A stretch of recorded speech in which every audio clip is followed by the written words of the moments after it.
조국 전 법무부 장관 측 변호인단이 내일이나 모레쯤 검찰에 출석해서 조사를 받게 될 것으로 보인다고 밝혔습니다. 검찰과 변호인단은 공개 출석 등 이 소환 방식을 두고 조율하고 있는 것으로 알려졌는데요. 취재기자 연결해서 자세한 내용 알아보겠습니다. 박서경 기자. 네, 서울중앙지검입니다. 조국 전 장관이 내일이나 모레쯤에 소환될 수 있다고요? 네, 조 전 장관은 최근 변호인들과 만나 자신의 검찰 조사 일정을 조율했습니다. 조 전 장관 측 변호인단은 이번 주 안으로는 조 전 장관이 검찰에 출석할 예정이라고 밝혔는데요. 가급적 주말 조사보다는 평일 조사를 생각하고 있다면서 내일이나 모레가 유력하다고 말했습니다.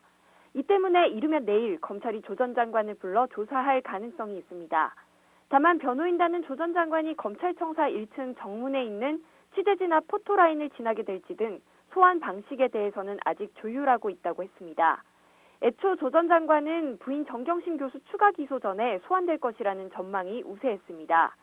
정 교수의 혐의 대부분에 조 전 장관이 직간접적으로 연루돼 있기 때문인데요. 하지만 지난 5일 조 전 장관의 서울대 연구실에 대해 뒤늦은 압수수색이 진행됐고 조 전 장관 계좌 일부에 대해서도 추가 조사가 이뤄지면서 검찰이 소환 시기를 조정한 것으로 보입니다. 네, 조 전 장관이 출석을 해서 검찰 조사를 받는다면 사실 여부를 확인할 의혹, 어떤 내용들이 있는지 짚어볼까요? 네, 우선 부인 정경심 교수의 사모펀드 관련 의혹에 조 전 장관이 연루됐는지 확인할 것으로 보입니다. 법무부가 국회에 제출한 정 교수 공소장에는 정 교수가 차명으로 펀드 투자업체 주식 수억 원어치를 사들인 내용이 적혀 있는데요.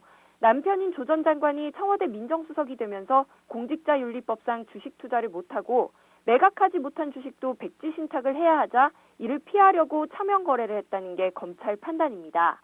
이에 앞서 정 교수가 차명 투자 당일 조 전 장관이 정 교수 계좌로 수천만 원을 송금했다는 의혹도 제기됐습니다. 따라서 검찰은 조 전 장관을 상대로 정 교수의 이러한 차명 거래에 대해 알고 있었는지를 물을 것으로 보입니다.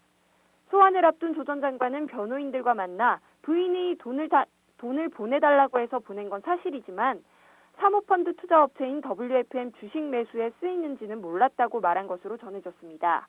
아울러 검찰은 정 교수가 남편의 지위와 인맥을 활용해 허위로 인턴 확인서를 발급했다고 공소장에 적시했습니다.